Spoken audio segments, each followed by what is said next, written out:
அனைத்து விதமான பிரச்சனைகளுக்கும் 11 நாட்களில் தீர்வு காண ஸ்ரீ மாரியம்மன் ஜோதிட நிலையம். தொடர்புகளுக்கு 0091 990 816 585 6.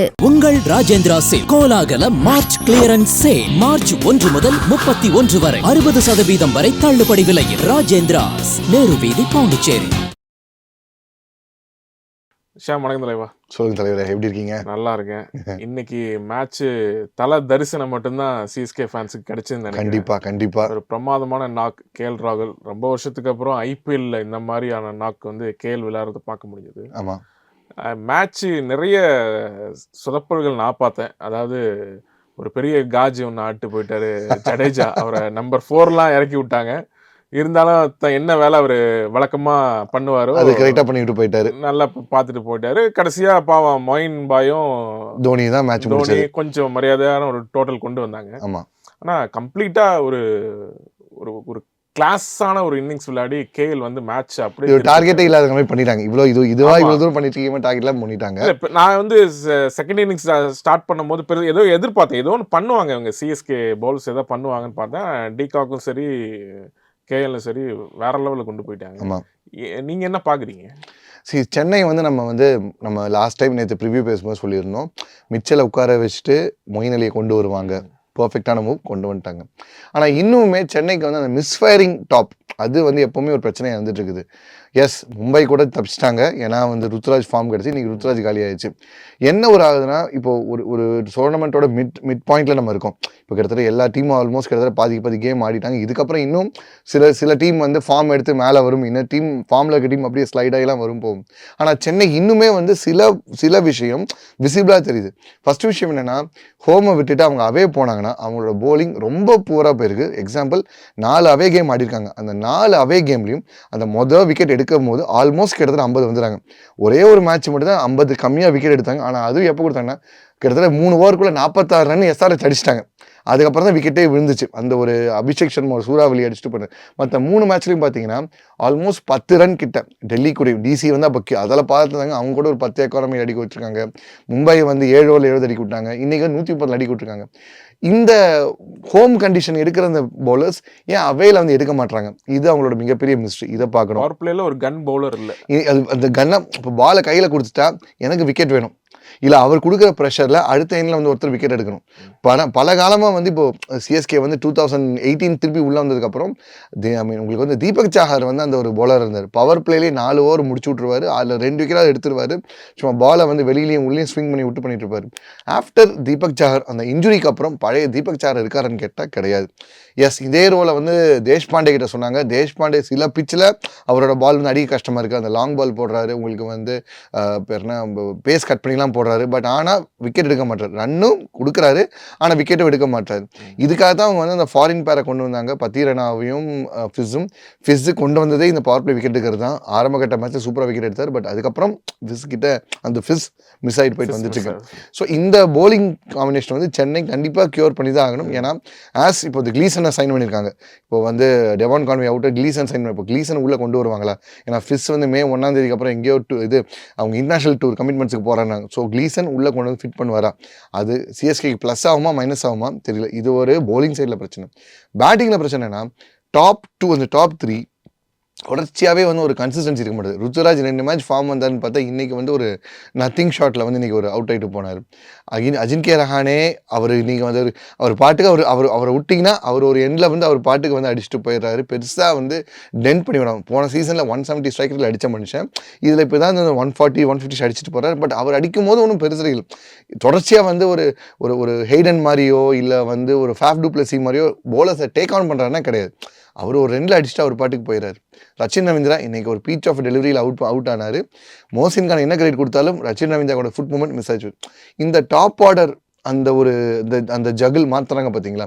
ஏன் வந்து திடீர்னு ருத்துவை 1 டவுன் ஆக்கி போனாங்க. உங்கள் டீமோட best batter need to face most number of ball. அதனால தான் உங்களுக்கு ரோஹித் இன்னுமே மேலே இருக்கிறாப்புல, விராட் கோலி இன்னுமே மேலே இருக்காப்புல. உங்கள் டீமோட பெஸ்ட் பேட்ஸ்மேனாக கன் பேட்ஸ்மேன் இருப்பா அப்படின்னா அவர் மேலே அதிகமாக பால் எடுக்கணும். ஏன் அதை பண்ணாங்க? இந்த இது மிஸ் ஆகிட்டு இருக்குது. தென் நடுவில் அவங்களுக்கு வந்து தெளிவாக ஆப்பனன்ஸ் இப்போ தெளிவாக டெசிமேட் பண்ணிட்டாங்க. டாப் 3ல் ருத்து விக்கெட் தூக்கிடுங்க. மிடில் வர தூபை தூக்கிடுங்க. கடைசியில் யார் வந்தாலும் பிரச்சனை கிடையாது. தோனி வந்தாலும் அடிச்சிட்டாலும் நம்ம சேஸ் பண்ணிக்கலாம், போகலாம் வரலாம். இன்னைக்கு யோசிச்சு பாருங்கள், ஜட்டு வந்த இடத்துக்கு பதிலாக அதே பொசிஷனுக்கு உங்களுக்கு வந்து இப்போ என்ன மொயின் அலி போய் தான் வச்சுக்கலாம். கிட்டத்தட்ட ஒரு 12-13 ஓவர் கிட்ட உள்ளே வந்திருந்தாருன்னா இன்னொரு எக்ஸ்ட்ரா ஒரு 30 ரன் அடிக்கப்பட்டிருந்தாங்க. ஏன்னா அந்த பிச்சில் வந்து உங்களுக்கு வந்து இப்போ என்ன பேஸை கண்டெயின் பண்ணிட்டு அந்த லார்ஜர் சைட் ஆஃப் த பவுண்டரியை வச்சு அடித்தா முடிஞ்சுது. பட் மொயினுக்கு ஒரு சைடு வந்து ஷார்ட்டர் சைட், அவர் அந்த கீழே வந்தே வந்து இப்படி ஒரு 150 சைக்கிள் அடிச்சிருக்காரு மனுஷன்.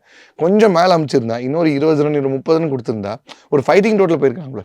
கிட்டத்தட்ட இந்த செகண்ட் ஸ்ட்ராட்டஜிக் டைம் அவுட் கிட்ட போகும்போது தான் இவங்க 100 கிட்டே தொட்டாங்க சிஎஸ்கே. பார்க்கும்போது எனக்கு ஏக்கனா பிச்சா இல்லை வந்து பழங்கால சேப்பாக் பிச்சா இருந்துச்சு. அவ்வளோ ஒரு பயங்கர ஒரு கஷ்டப்பட்டுக்கிட்டு இந்த pudding toiling to the pitch அப்படின்னு சொல்லுவாங்க, you need to toil for runs, அந்த மாதிரி காமிச்சிருந்தாங்க. அதெல்லாம் ஒன்றுமே இல்லைங்கிற மாதிரி இந்த 2 பேர் குவிண்டன் டிகாக்கும் உங்களுக்கு கேஎல் ராகுல் ஆடும்போது என்னப்பா இந்த பிச்சில் தான் இவ்வளோ தூரம் உருட்டிட்டு இருந்தீங்களாங்கிற மாதிரி வந்து இருந்து போயிட்டு வந்துட்டு இருந்துச்சு. அவங்க வந்து திடீர்னு டேர் அப்பார்ட் ஆப்போசிஷன் போலிங் சும்மா அடிச்சு பிரித்து பறக்க விடல. ஒரு ரசல் அடித்தா மாதிரியோ, ஒரு நரைன் அடித்தா மாதிரியோ, சால்ட் அடித்தா மாதிரியோ, கிளாஸ் அண்ட் ஹெட் மாதிரி பறக்க விடலை. ஆனால் ஒரு 4 அடிச்சிட்டா அடுத்த 5 சிங்கிள், இல்லை ஒரு 6 அடிச்சிட்டா அடுத்த 4 சிங்கிள், இப்படியே அடிக்க வச்சுட்டு இருந்தாங்க. எங்கே அக்ரெஷன் காட்டுமோ ஒரு பால் அக்ரெஷன் காமிச்சிட்டு எல்லாம் வந்தாங்க. CSK ran out of plans.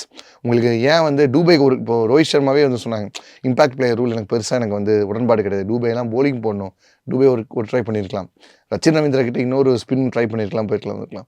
இன்றைக்கி வந்து பெரிய 2 பக்கம் வந்து ஸ்பின்னர்ஸ் பெருசாக ஆடுவாங்க. பட் ஆனால் குருணால் பாண்டியக்கு இன்றைக்கி ஒரு நல்ல அவுட்டிங்காக இருந்துச்சு. உங்களுக்கு பிஷ்னாய் பிரச்சனையாச்சு, இங்கே இதே மாதிரி ரவீந்திர ஜடேஜாக்கு பெருசாக வந்து உங்களுக்கு விக்கெட் எடுக்க முடியல. ஆனால் மொயின் அலி நல்லா போட்டால் அந்த பக்கம் குருணால் பாண்டியா போட்டிருக்காரு. இன்னொரு சான்ஸ் ஒரு ரச்சின் ரவீந்திரா ட்ரை பண்ண, ஒரு கேம்பிள், எதுவுமே எனக்கு வந்து கேம்பிள் இருக்கணும். ஒரு கட்டம் வரைக்கும் சிஎஸ்கே வந்து ஒரு 10 விக்கெட் வித்தியாசம் டிஃபீட்டுக்கு நோக்கி போயிட்டுருக்காங்களோன்னு போணுச்சு. நிறைய ஃபேன்ஸ் கிரவுண்டில் வந்து நீங்கள் சொன்னீங்களே தலை தரிசனம் பார்த்து அமைதியானவங்க அத்தனை பேரும் என்னப்பா இது வேற, அது வேற பிச்சு இது வேற பிச்சோ அப்படிங்கிற மாதிரி வந்து ஒரு மிளர்ச்சியில் உட்காந்துருக்காங்க.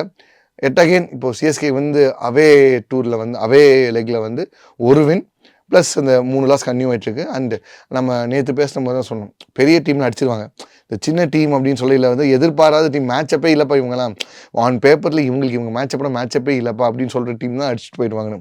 அந்த ட்ரெண்ட் இன்றைக்கும் நடந்திருக்கு. ஸோ அடுத்து இப்போ சேப்பாக் வர போகிறாங்க. ஹோப்ஃபுல்லி இந்த சேப்பாக் லெக்கில் வந்து இப்போ இதை பிக்கப் பண்ணிட்டு போவாங்கன்னு நினைக்கிறேன். எஸ்பெஷலி ஓப்பனிங் பேர் கண்டிப்பாக செட் பண்ணி ஆகணும் சிஎஸ்கே. இல்லை நீங்கள் சொன்ன மாதிரி அந்த கேம்பிள் வந்து எடுக்கலன்னு சொன்னீங்கல்ல, அங்கே தான் தோனி ஒரு கேப்டனாக மிஸ் பண்ணுறோமோன்னு எனக்கு தோணுது. நீங்கள் பார்த்தீங்கன்னா பவர் பிளேல மொயின் அலியை யூஸ் பண்ணவே இல்லை. நீங்கள் ஒரு லெஃப்ட் ஹேண்டர் விளையாடி இருக்காரு. ஆமாம், அது வந்து என்ன சொல்றது, ஒரு கேப்டனோட மாதிரியான கேப்டன் கண்டிப்பா பண்ணிருப்பாங்க. அது சாதாரணமா பண்ற விஷயம் தான். பால வெளியே எடுப்பாரு, ஆஃப் பண்ணாரு. அதையே பண்ணலன்னு தெரியல. கெயிலுக்கே வந்து ஃபார்ம்ல ரெட் ஹாட் கெயிலுக்கே வந்து இன்எக்ஸ்பீரியன்ஸ் அஸ்வின் சொன்ன மாதிரி கெயில் வந்து அந்த டைம்ல ஹி வாஸ் லைக் ஒரு காட்ஸிலா மாதிரி ஒரு உங்களுக்கு அந்த ஃபார்ம்ல அவர் அந்த கெட்டப்லாம் போட்டு வந்து பிரிடேட்டர்ல வர மாதிரி தான் உள்ள வருவாரு. ரெட் ஹாட் ஃபார்ம்ல இருக்க கெயிலுக்கே வந்து இன்எக்ஸ்பீரியன்ஸ் அஸ்வினை போட்டு அஸ்வின் அந்த வருஷம் வந்து ஒரு 1 or 2 years இன்டர்நேஷனல் கிரிக்கெட் அப்படி தான் அஸ்வினை வச்சே கேம்பிள் எடுத்தாப்ல. ஒரு ரிஸ்க் எடுத்தாதான் உங்களுக்கு வந்து அந்த ஒரு பிளேயரோட பொட்டன்ஷியலோ இல்லை அந்த ஒரு கேப்டனோட அந்த இதோ தெரிய வரும். ஏன் இந்த அளவு வந்து தோனியையும் ஒரு கம்பீரையும் ஒரு ரோஹித் சர்மாவையும் நம்ம இவ்வளோ பெருசாக சொல்கிறோன்னா, they love to take that gamble.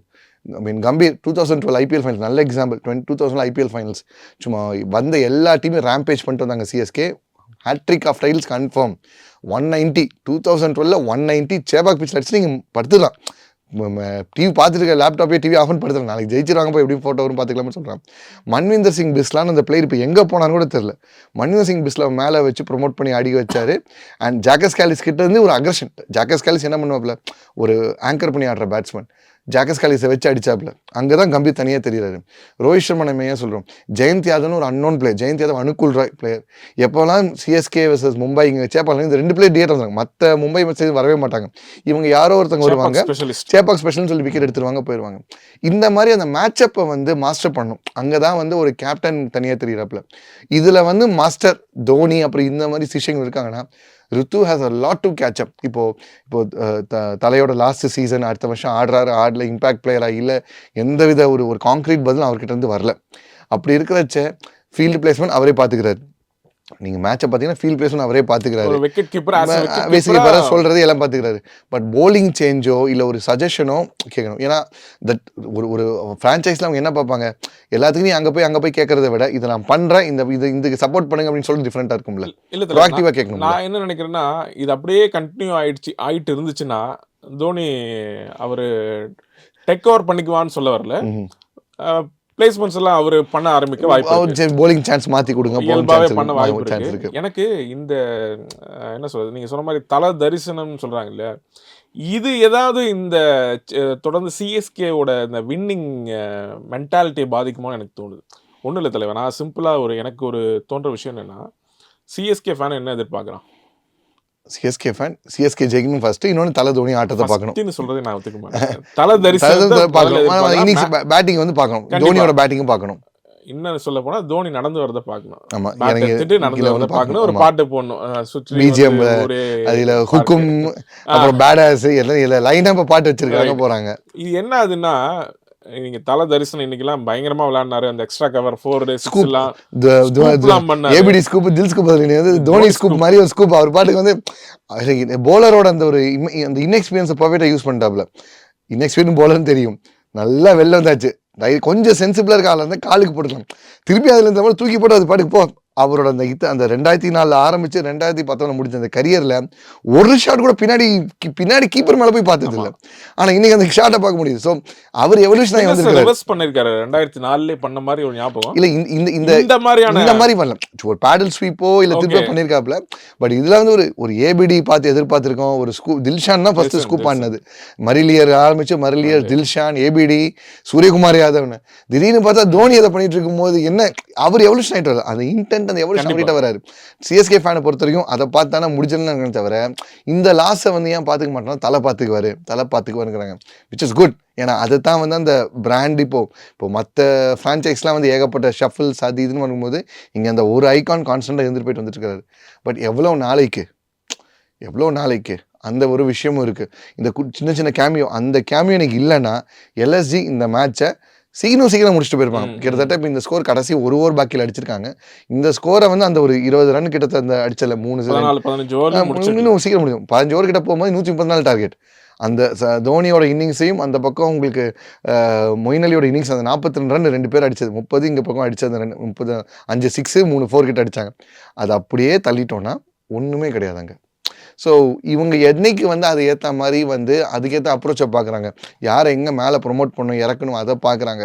ஒரு கேம்பில் ட்ரை பண்ணாங்கன்னா எனக்கு தெரியவில்லை. இன்னைக்கு தூபைக்கெலாம் நல்ல சான்ஸ். உங்களுக்கு வந்து ஒரு மார்க்கஸ் ஸ்டோயினிஸ் விக்கெட் எடுத்த போது, மார்க்கஸ் ஸ்டோயினிஸ், நான் டூபே மார்க்கஸ் ஸ்டோயினிஸ் ஒரே லெவல்னு சொல்ல, மார்க்கஸ் ஸ்டோயினிஸ் இன்டர்நேஷனல் ஆடினவர், ஐசிசி ட்ராஃபி ஜெயிச்ச அந்த எக்ஸ்பீரியன்ஸுக்கு leave aside Marcus Stoinis. But Dube அதே மாதிரி மிலிட்ரி மீடியம் போடுற பேஸ், மார்க்கஸ் ஸ்டோயினிஸ் பெரிய பேஸ் வராது, 110 120 அதிகபட்சம் எஃபர்ட் அப்பட்ட 130 வரும். கொஞ்சம் அடிச்சு போடுவாரு, கொஞ்சம் பாலை விடுற கேஸ் அவர் அடிச்சு ஒரு கேம்பிள் ட்ரை பண்ணிருக்கலாமே. ஏன் குவிண்டன் டிகாக் வந்து ஷார்ட் பிச் பால்ல வந்து டாப் ஏஜ் ஆகி அவுட் ஆனது நம்ம பார்த்தது இல்லையா? இல்ல தேர்ட் மேன்ல நிக்க வச்சு கேட்ச் பிடிச்சி நம்ம பார்த்தது கிடையாது. ஏன் ட்ரை பண்ணல? போட்டது நல்ல பால், ரொம்ப சூப்பரா வந்து அந்த எதிர்பார்க்கவே இல்லை. அந்த ஃபுட் மூமெண்ட் இல்ல டக்குன்னு அடிச்சு விட்டாப்ல. ஸோ இவங்க ஏன் அந்த ரிஸ்க் எடுக்கல? மொயின் அலி ஏன் ஒரு ஓப்பனிங் சான்ஸ் கொடுக்கல? எல்லாம் பேசுற இதுல ஒரு தலைவனை நம்ம மிஸ் பண்ணிட்டோம். ஜடேஜா ஒரு பெரிய ஒரு வேலை பண்ணிட்டு போனாரு. ஏன்னா 4வது இடத்துக்கு இறக்கி விடுறாங்க, நீங்க மிச்சல் இல்லை. ஸோ அது வந்து ஒரு எக்ஸ்பீரியன்ஸ்டு பேட்டர், இன்னொன்று லெஃப்ட் ஹேண்டர். ஸோ அந்த ஒரு காம்பினேஷன் ட்ரை பண்ணி இறக்கி விடும் போது ஃபுல்லாக காஜாட்டி 20 ஓவர் விளையாடிட்டு இப்போ நாட் அவுட் எடுத்துகிட்டு போகிறாரு. எனக்கு ஜடேஜா வந்து ஒரு ஆல்ரவுண்டரா, ஒரு டெஸ்ட்டில் ஒரு ஆல்ரவுண்டரா எனக்கு பெரிய மரியாதை இருக்கு. நல்ல ஒரு கிரேட், இந்தியாவோட ஒரு ஒன் ஆஃப் த கோட். ஆனா ஒடே ஃபார்மட்ல அது ஓகே, எல்லாருமே இன்னைக்கு அடி வாங்குறாங்க, அது இன்னைக்கு விஷயம் இல்லை. ஆனா T20ல அவரால் அடிக்க முடியும், அவருக்கான எபிலிட்டி இருக்கு, பவர் இருக்கு. இருந்தாலும் இந்த மாதிரியான காஜ் இன்னிங்ஸ் விளையாடுறது அவர் விட்டப்பாடே இல்லை. அதுதான் எனக்கு உங்களுக்கு வந்து இந்த கான்ட்ரிபியூஷன் ஆஃப் ஜடேஜாங்க நம்ம ரொம்பவே பேசி பார்த்தோம். ஓடி இன்னிங்ஸ்ல நீங்க எடுத்துட்டு பார்த்தா கூட வந்து அவரோட கேலிபருக்கு இப்போ வந்து சாரி டு ட்ராப் பேரலல்ஸ், இப்போ ஒரு பென் ஸ்டோக்ஸ் நம்ம ஒரு சினாரியோ இருக்கு, ஒரு ஓடிஐ சேஸ் இருக்கு, ஒரு கிளட்ச் சேஸ் இருக்கு, இல்ல T20 கிளட்ச் சேஸ் இருக்கு. பென் ஸ்டோக்ஸ் இருக்காங்க, இன்னொரு பக்கம் ரவீந்திர ஜடேஜா இருக்காங்க. யார் நீங்க முடிச்சு கொடுப்பீங்கன்னு நினைச்சீங்கன்னா 10 out of 10 times இல்லை, 100 out of 100 times நான் பென் ஸ்டோக்ஸ் மேலே பெட் பண்ணுவேன். ஏன்னா Ben Stokes has proven it zillion times across format. உங்களுக்கு வந்து ஏன் பென் ஸ்டோக்ஸாக இருக்கார்? அது ஜட்டுவை பொறுத்த வரைக்கும் டெஸ்ட்டில் கோட் பிரச்சனை இல்லை. ஓடிஐயில் இங்கொன்னும் அங்கொன்னுமா அந்த ஒரு இன்னிங்ஸ் இருக்குமே தவிர கன்சிஸ்டன்ட்ல பேட்டிங் அவர் வந்து மோரஸ் அ போலர் ஹூ கேன் பேட்டுங்கிற மாதிரி தான் பார்க்குறேன். நாலாசன் ஒரு பேட்டிங் கம் போலிங் ஒரு ரெண்டுமே வந்து இதுலேயும் ஒரு 10 out of 10, இதுலேயும் 10 out of 10 அந்த ஒரு கம்ப்ளீட் பேக்கேஜை இது வரைக்கும் வந்தது கிடையாது. நான் இன்னைக்கு நிலைமையில இன்னைக்கு ஜடேஜா அஸ்வின் சொன்னா நான் அஸ்வின் நம்புறேன். ஹிட்டர், பவர் ஹிட்டர் மேலே hitter. போகுது, உங்களை அடிக்கிறாரு போறாரு. ஏன் இன்னைக்கு ஜட்டு இப்படி ஆடினாரா மைட் பி வந்து இப்போ ஓடிஐ இப்போ T20 வேர்ல்டு கப் கண்டிப்பாக டீம் எடுக்கப்பட்டுருக்காங்க. இவரோட அதே சிமிலர் கேரக்டரில் இருக்கிற வந்து குருணால் பாண்டியா ஒரு பக்கம் அவர் சின்ன கேமியோ அடிச்சு கொடுத்து காப்பாற்றி வச்சிருக்காரு. எல்எஸ்ஜி ஒரு மேட்ச் காப்பாற்றி கொடுத்துருக்காரு. ரெண்டு மூணு கீ இன்னிங்ஸ் அவர் ஆடி இருக்கிறாரு குருணால் பாண்டியா. அக்ஷர் பட்டேல் அங்கே எப்போவுமே கன்சிஸ்டண்டாக கதவை தட்டிட்டு இருக்கிறாரு. குல்தீப் யாதவ் ஸ்பின்னர் ஆல்ரெடி இருக்கிறாரு, போறாரு வராரு. ஸோ எங்கே நமக்கான ஒரு இடம் இல்லாமல் போயிடும். கண்டிப்பாக டீமில் ஸ்குவாடில் எடுக்காமலாம் போக மாட்டாங்க, பிளேயிங் லெவன்லையும் சான்ஸ் கொண்டு வருவாங்க, இல்லைன்னு சொல்ல. ஆனால் ஒரு குல்தீப் யாதவ் பியூர் ஒரு போலராக வச்சுக்கிறத விட ஒரு bowler who can take also wickets and also can hit down the order வந்து நல்லா அடிக்கிறது. பார்த்தீங்கன்னா ஜடேஜாக்கு நியரஸ்ட் காம்படிட்டர் 2-3 பேர் இருக்காங்க. உங்களுக்கு இந்த 2 பேர் இருக்காங்க. குல்தீப் யாதவ் ஒரு பவுலராகவே இருப்பார். அவர் பியூர் போலராக இருந்தாலும் மிச்சம் 2 ஆப்ஷன் இருப்பாங்க. இந்த ரேஸில் நம்ம கொஞ்சம் பேரை காமிச்சா நல்லா இருக்குமோ அப்படிங்கிறனால வந்து அவரோட அந்த ஸ்வாட் அந்த செலிப்ரேஷன் நீங்கள் ஒன்றும் பெருசாக ஒன்றும் செலிப்ரேட் பண்ணலாம் போல. டக் அவுட்டில் வழக்கமாக வந்து பயங்கரமாக தட்டுவாங்க, போவாங்க, வருவாங்க. இன்றைக்கி பெருசாக ஒன்றும் வரல. என்ன ரீசன்னா அவர் போன அந்த ரோலை வந்து செய்யவே இல்லை. 90க்கு விக்கெட் விழுது. அது இவங்களும் அந்த மொயின் அலியோட அந்த 30 ரன் இன்னிங்ஸை தூக்கிட்டிங்கன்னா அந்த பார்ட்னர்ஷிப் தான் கொஞ்சம் 141 ரன்ஸ்லாம் மொயின் அலி அவுட் ஆறாரு. அந்த 50 ரன் பார்ட்னர்ஷிப் 30 ரன் மொயின் அலி, 20 ரன் தான் ஜடேஜானா. ஜடேஜா அந்த 20 ரன் அடிக்க ஜடேஜா தேவையே கிடையாது. அதுக்கு நீங்கள் வந்து மொயின் அலியை மேலே விட்டுருந்தா அந்த 20 அவரே சேர்த்து அடிச்சிருப்பாங்க. இந்த 30 அடிச்சு அவருக்கு இன்னும் அந்த 20 சேர்த்து அடிச்சிருக்கு. ஆனால் கொஞ்சம் ஷார்ட்டர் டைம் அடிச்சிருக்கலாம். தோனிக்கு இன்னும் மேலே வரதுக்கு இன்னொரு டைம் கிடச்சிருக்கும், அடிச்சிருக்கலாம், போயிருக்கலாம். இன்னொன்று எனக்கு இந்த மிச்சல் இல்லாத வாய்டை ஃபில் பண்ணுறதுக்கான ஒரு ப்ரொமோஷனாக என்னன்னு அது எனக்கு நான் அந்த மாதிரி யோசிச்சு பார்க்குறேன். இன்னொரு விஷயம் நான் சொல்ல வந்து என்னென்னா, இந்த தோனியோட தரிசனம் இருந்தால் போதும்னு நினைக்கிற அந்த விஷயம் இருக்கு இல்லையா, இது என்னன்னா ப்ரெஷர் வந்து ஃபேன்ஸ் வந்து டீம் மேலே போட மாட்டேங்கிறாங்க. நீங்கள் இந்த மேட்ச் ஜெயிக்கலைன்னா ஒரு விதமான சோஷியல் மீடியாவில் சில கிளந்து எழுதுற விஷயம் இருக்கு இல்லையா, அது இப்போ இல்லாமல் போச்சோன்னு தோணுது. அது வந்து ஒரு விஷயத்துல சிஎஸ்கே கொஞ்சம் லூஸா விளையாடுறாங்களான்னு கூட எனக்கு தோணுது. ஏன்னா அவங்கள பொறுத்தவரை என்ன ஆயிருது, இப்போ வந்து ஒரு ஃபேன் கிட்ட வந்து இப்போ கேட்டிங்களா, இப்போ நம்ம போய் ஒரு வாக்ஸ் பாப் மாதிரி இப்போ கேட்ட போயிருந்தோம்னா என்ன சொல்லியிருப்பாங்க, ஆமா எல்எஸ்ஜி ஜெயிச்சிட்டாங்க, ஆனா தோனி அடிச்சதை நான் பார்த்துட்டேன், எல்எஸ்ஜி ஜெயிச்சிட்டாங்க. இது வந்து ட்ரெண்டா இருந்துட்டு இருக்குது. ஓவர் த போர்ட் போடும்போது எங்கேயோ ஒரு இடத்துல இப்போ நம்ம கரெக்டா சொல்லணும்னா, இப்போ அவே போன மேட்ச்ல 4 மேட்ச்ல தோனி ஆடி இருக்காப்ல. அவே போன 4 மேட்ச்லயும் தோனி ஆடி இருக்காப்ல. டெல்லியில் அடித்த போது match was out of contest. நம்ம என்ன சொன்னோம், இதே மாதிரி ஜடேஜா மேலே ப்ரொமோட் பண்ணி ஆட வந்தார். அந்த இன்டென்ட்டை ஜடேஜா காட்டவே இல்லை, மிச்சலும் காட்டல, ரிஸ்வி அவுட் எல்லாம் காட்டல, தோனி அடித்தாப்புல முடிஞ்சது. ஆனால் வெளில என்ன சொன்னாங்க, தோனி அடிச்சிருந்தாலும் டெல்லி ஜெயிச்சு. ஆனால் என்ன இப்போ எவனா ஜெயிச்சவனை பற்றி பேசுகிறான் பார்த்தியா, தலை அடித்ததை பற்றி பேசுகிறாங்க, அதுதான் தலையோட மாஸ் அப்படின்னு சொல்லிவிட்றாங்க. ஓகே விட்டாச்சு. ஹைதராபாத்லையும் இதே மாதிரி ஆச்சு. சிவன் துபே மட்டும் ஒரு அடிச்சாப்புல, மற்ற யாருமே அடிக்கல. அங்கேயும் ஜடேஜா மேலே போய் ப்ரொமோட் ஆகி ஆடினாரு. எனக்கு எப்படி இருக்குன்னா, இந்த வடிவேல் காமெடியில் ஒவ்வொருத்தன் வந்து ஒன்று சொல்லிட்டு போனோம், அடுத்தவன் என்னடா சொல்ல போறான்னு, இந்த மேட்ச்ல என்னடா சொல்ல போறீங்கிற மாதிரி கான்ஸ்டன்ட்டாக இதானது இருக்கு. அதுலேயும் தோனி வந்தாப்புல ஒரு பால் என்ன முடியல, தோத்துட்டாங்க. மும்பை மேட்ச்சு கடைசி வரைக்கும் அவங்க டொக்குன்னு ஆடிட்டு இருந்தாங்க. நல்ல வேலை அங்கே மிச்சல் போய் ஆடிட்டு வந்தார். ஜடேஜா போய் தான் இன்னும் ஸ்லோவாக இருக்கும் ஸ்கோர்.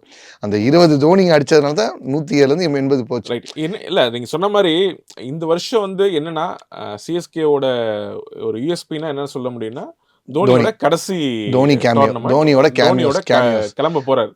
ஸோ இதுதான் ஒரு முக்கியமான டாப்பிக்காக இருக்கிறதுனால சிஎஸ்கே ஜெயிக்கிறது கூட 2ஆம் இடத்துக்கு போதும் அப்படிங்கிறது மோரலஸ். ஏன்னா சோஷியல் மீடியா ஹேஷ்டேகும் சரி, இல்லை வந்து ஃபேன்ஸோட மென்டாலிட்டியும் சரி, ஏன்னா இங்கே ஜெயிச்சா விட்டு இங்கே தோத்த என்னன்னா அதுக்கு தகுந்த மாதிரி தீனி கொடுக்குற மாதிரி. அவர் மேலே நான் எதுவுமே தப்பு சொல்ல வரல, அவரோட பாட் என்னவோ அதை பிரமாதமாக பண்ணுறாரு. ஆனால் கொஞ்சம் முன்னாடி இறங்கி வர்றது அந்த விஷயத்துல இன்னுமே கொஞ்சம் ப்ரோமோட் பண்ணி மேல வந்திருக்கலாம், இன்னும் கொஞ்சம் மேல வந்து எடுத்துக்கலாம். இன்னைக்கு வந்து சமீர் ரிஸ்வி விக்கெட் பதிலா நான் என்ன எதிர்பார்த்தேன்னா, தலைவனே கொஞ்சம் இறங்கி இன்டென்ட் தானே இருக்கு, ஸ்பின்னர் தானே போடுறான், ஓகே நம்ம ட்ரை பண்ணுவோம், நம்ம அடிச்சாலும் பின்னாடி ஒரு பேட்டர்ஸுக்காக சொல்லி போடலாம், இல்ல ஒரு மெசேஜை பாஸ் பண்ணலாம்ல. இப்போ வந்து இந்தியன் டீம்லயே வந்து ப்ராசஸ்ங்கிற சிஎஸ்கே பேசுவாங்க, அது கொஞ்சம் மிஸ் ஆகுதுங்கிறது கொஞ்சம் அந்த ஒரு வழக்கமா அந்த நிறைய விஷயம் வந்து சிஎஸ்கே இந்த சீசன் கொஞ்சம் டிஃப்ரெண்டா இருக்காங்க. என்னன்னா எப்பவுமே அந்த வின்னிங் காம்பினேஷன் மாற்றவே மாட்டாங்க, அந்த டிங்கர் பண்ணவே மாட்டாங்க. தோனியை பொறுத்த வரைக்கும் ஒரு பிளேயரை நம்பிட்டாருன்னா ஃபர்ஸ்ட்லேருந்து ஃபைனல்ஸ் போகிற வரைக்கும் அந்த பிளேயரை நம்பாப்புல, அந்த பிளேயரும்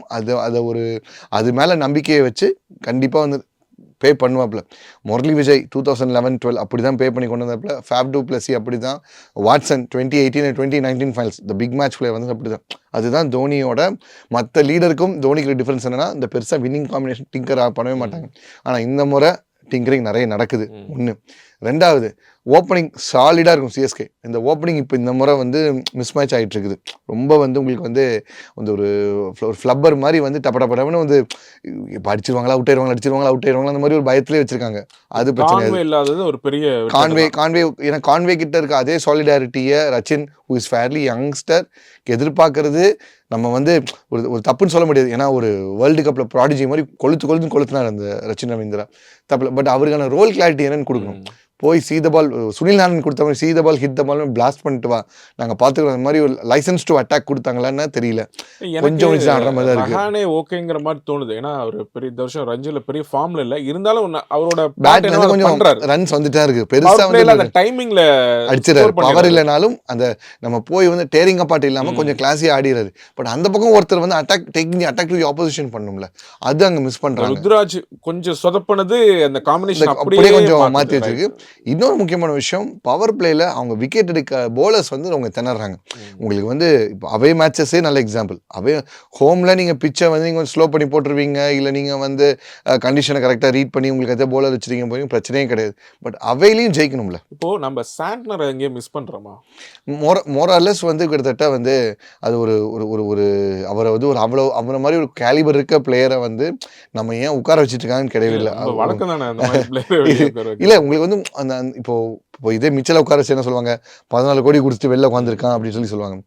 ஒரு பிளேயருக்கும் ஒரு ரோல் கிளாரிட்டிங்கிறது ஒரு விஷயம் வந்து முக்கியம். அந்த ரோல் கிளாரிட்டிக்காக தான் அந்த பிளேயர் ஒரு 11ல் ஃபிட் பண்ணும். சப்ஸ்டியூட் பண்ணாலும் அந்த பிளேயருக்கான ரீப்ளேஸ்மெண்ட்டோ லைக் டு லைக் தான் இந்த மாதிரி தான் பண்ணணும்.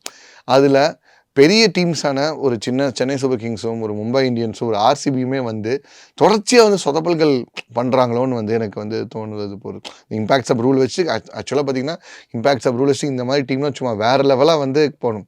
இன்னும் இம்பாக்ட்ஸ் அப்பாக யார் அனுப்பிச்சாங்க, ரிஸ்வி அனுப்பிச்சாங்க. ரிஸ்வி வந்து அப்படின்னா இல்லை இம்பேக்ட் கான் ராங், தப்பாக போயாச்சு வந்தாச்சு. ரிஸ்விக்கு பதிலாக இஃப் இன் கேஸ் உங்களுக்கு வந்து தோனியே மேலே வந்து இறங்கி இன்றைக்கி போலிங் ஒரு ஆப்ஷனுக்கு அவங்க வந்து பேர் என்ன ஒரு தீக்ஷனாவையோ இல்லை வந்து ஒரு ஷர்துல் தாக்கூர் கன் விக்கெட் டேக்கிங் போலர் கிடையாது. பட் மும்பையில் அடிக்கிறதுக்கு ஹெல்ப் பண்ண ஒரு மிகப்பெரிய ஆர்கிடெக்ட் கொஞ்சம் சின்ன அனில் மாதிரி அவரோட கான்ட்ரிபியூஷன் இருந்துச்சு. அப்படி இருக்கிற ஒரு போலர் கொஞ்சம் வந்து பேஸை கரெக்ட் பண்ணி மிலிட்ரி மீடியம் அடிச்சிருந்தா இன்னைக்கு கொஞ்சம் சேஞ்ச் பண்ணியிருக்க மாட்டாங்களா? கொஞ்சம் அந்த ஒரு விஷயத்தில் அவரோட மேட்ச் அப் அகேன்ஸ்ட் குவிண்டன் டிகாக் நல்லாவே இருக்குது. குவிண்டன் டிகாக் 29 ஃபைனலில் அவுட் பண்ணிட்டு அவர் ரியாக்ஷன் அவரோட ரியாக்ஷன் இன்னுமே ஃபேமஸ். குவிண்டன் டிகாக் அவுட் பண்ணிட்டு 29 ஃபைனலில் அவர் அவுட் பண்ணது இருக்குது. கொஞ்சம் மேட்ச் அப் இருக்கிற போல ஏன் அது இறக்கல? ஒரு இம்பாக்ட்ஸ் அப் ஃபெயில் ஆகிட்டாங்க. இம்பாக்ட்ஸ் அப் ஓகே ரிஸ்விக்கு போவே இல்லாமே தோனியே மேலே இறங்கி பண்ணியிருக்கலாமே. ஓகே தலைவா, கண்டிப்பாக பார்ப்போம். யா அனைத்து விதமான பிரச்சனைகளுக்கும் 11 நாட்களில் தீர்வு காண ஸ்ரீ மாரியம்மன் ஜோதிட நிலையம். தொடர்புகளுக்கு 0091 990 816 585 6. உங்கள் ராஜேந்திரா சேல் கோலாகல மார்ச் கிளியரன்ஸ் சேல் மார்ச் 1 முதல் 31 வரை 60% வரை தள்ளுபடி விலையில். ராஜேந்திராஸ், நேரு வீதி, பாண்டிச்சேரி.